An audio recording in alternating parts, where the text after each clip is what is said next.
Hey everyone, welcome to Quarantine Catchers Challenge workout number 4. I'm excited to see you all here. We got full gear on today because we're going to block, but first I wanted to answer yesterday's question from Forrest in Toronto. He asked to see what an example of a bad rep looked like on the receiving. I have a tee here. You can use a tee if you have one, or even a chair, or if you want to stand next to a wall or something.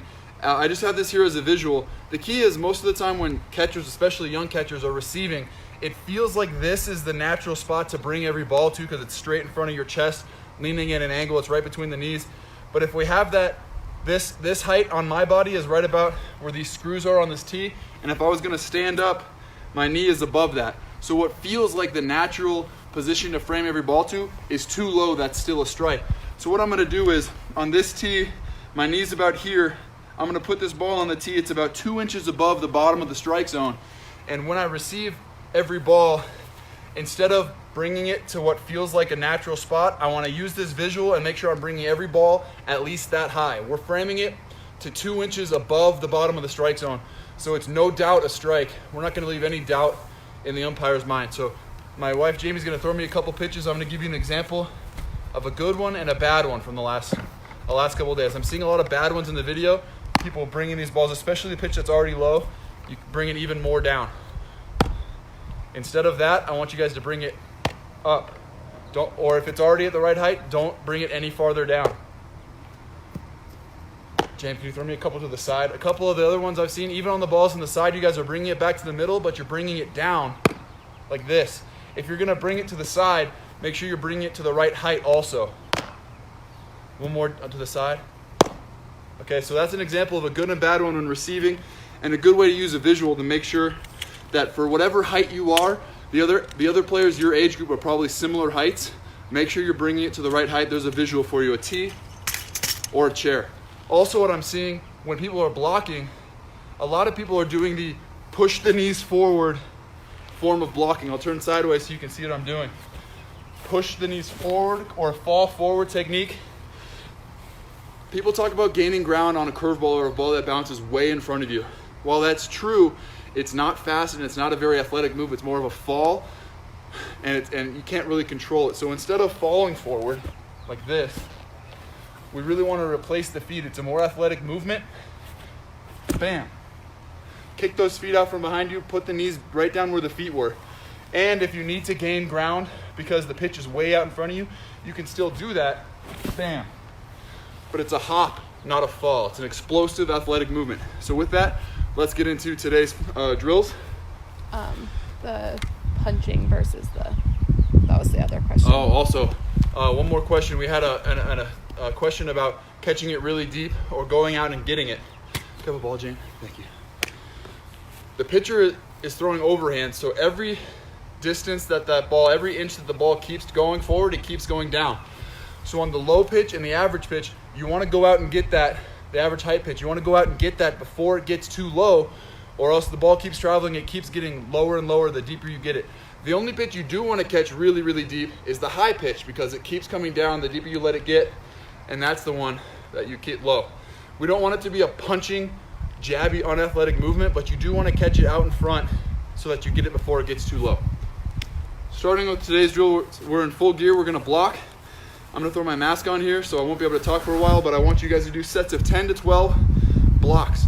If you're in your house and your mom or your sister, your dad, or your brother's throwing blocks to you, their pitches aren't going to be perfect. That's okay. Pitchers don't throw perfect pitches in the game either. That's why we have to block. No matter where it is, keep it in front.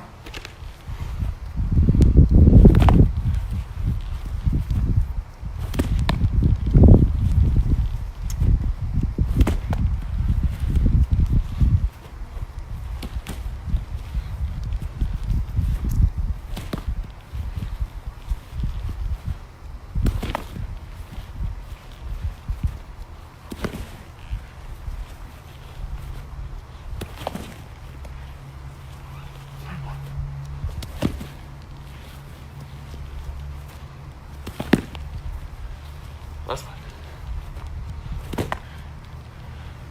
Whew. You might have noticed that there was some I threw my shoulder at. No matter where that ball is, find a way to keep the ball in front of you. If you got to throw a shoulder, an elbow, if you got to throw your foot because it's way out there, do whatever you can. Whew. Next, we're gonna do receiving. Same thing. You're just gonna have whoever your partner is throw you the ball. Use your visual if you have a tee or a chair if you can. Sets a 10 or 12, just framing it. Not letting it get low, bring it back to the strike zone.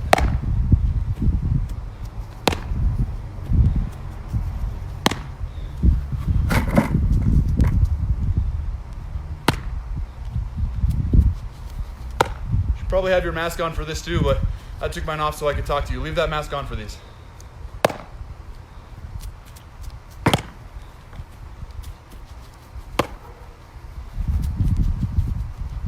Oy, that's not how we want to do it. Don't do that, guys.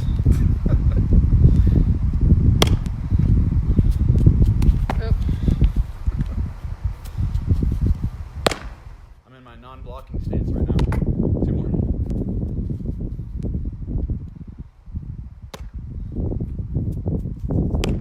Okay, now let's field some bunts. I'm gonna back up a little. Sorry if I'm small on your screen.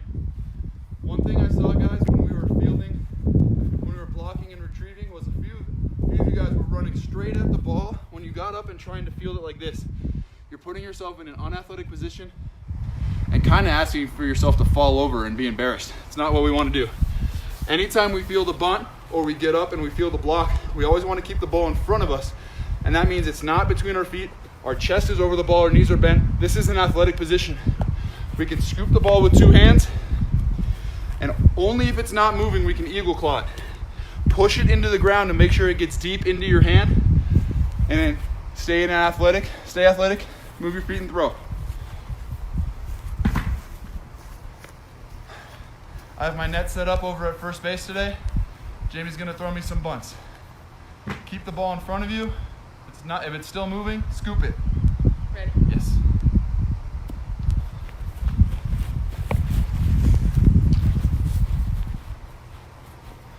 Get like 6 bunts going.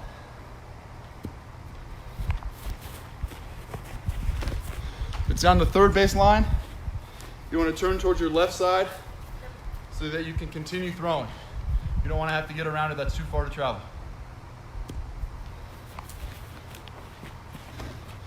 Now she's throwing these bunts really close to me so that we can stay on screen here. But for you, when you go to the Little League park, you can spread it a little bit, practice fielding bunts even a little bit farther, test your range.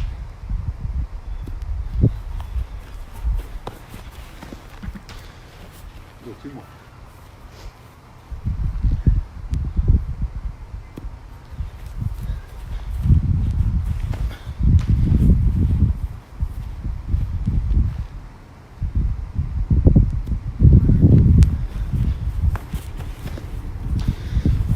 All right, if you're just joining us, don't worry. I'm gonna go through everything a second set here. Also, at the end of the video, it'll be there for you to play it over and pause and do whatever you need to do. You'll be able to start it later. Somebody is asking, what do you think about the new trend of keeping your glove practically on the ground as the pitcher is delivering the ball so that the glove comes up to catch the ball? That's a great question. I hope you guys can hear. The question was, what do you think about starting with your glove on the ground? That's what I do now when I'm playing in my games. Right now I'm teaching you guys the fundamentals. It's kind of old school. Next week, I'll get into some of the new school stuff, starting on a knee, starting with the glove down. I'll teach you some of that, but I think it's really important for young players especially to be fundamentally sound and to learn how to do things in the way that's more important for young players. Young players, the most important thing for you is to keep the ball in front of you. How many Little League games have you been to where the ball gets by the catcher and a walk turns into a run without the bat even being swung? What age do you think is the best to transition from fundamentals to more I skill? think the first time you should think about getting on a knee is maybe varsity in high school, maybe college, when pitchers really have an idea of where they're throwing it and they're close to the target, so that you don't have to worry about blocking tons of balls or diving this way and that. A lot of high school pitchers, I'm sorry to say, they just don't have the accuracy yet. They gotta get more skill under their belt. Let's do another set of everything. 10 to 12 blocks.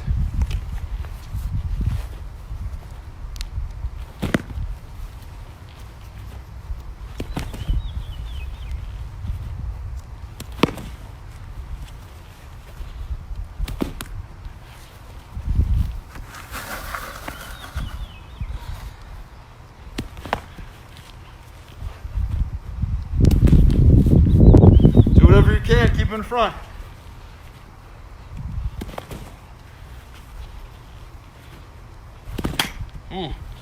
Use your head too.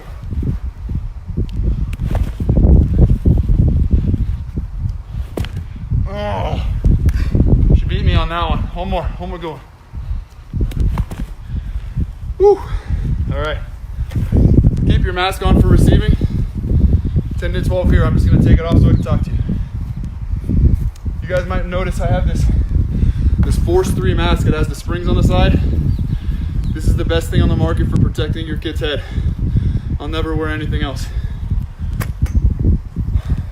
During the season, I use the Force 3 gear for the rest of the stuff too, but I just don't have a set at home yet.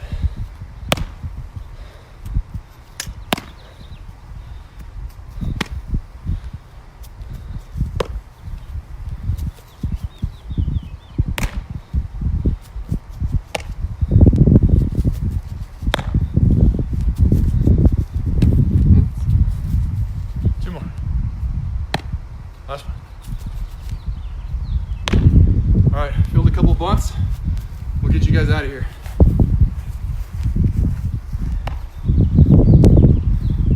Again, make sure you say thank you to whoever your helper are. Thank you, Jamie. This isn't everyone else's job to do drills with you, but they're nice enough, they love you enough to help you out. Ready? Yes.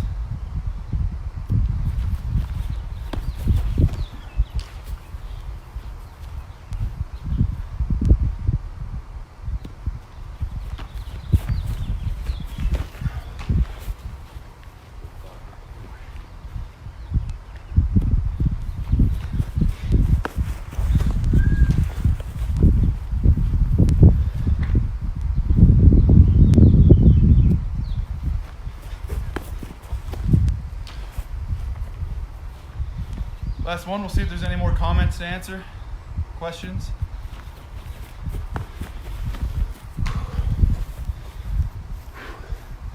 I know I worked up a sweat today. Hopefully you guys did too.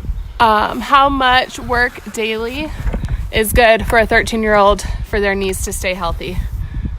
Great question. I think baseball specific stuff, you can do a lot, especially during quarantine. You guys are going to be bored. You're going to have a lot of energy to get out. Baseball's a good outlet for that. I don't know that squatting every single day is good.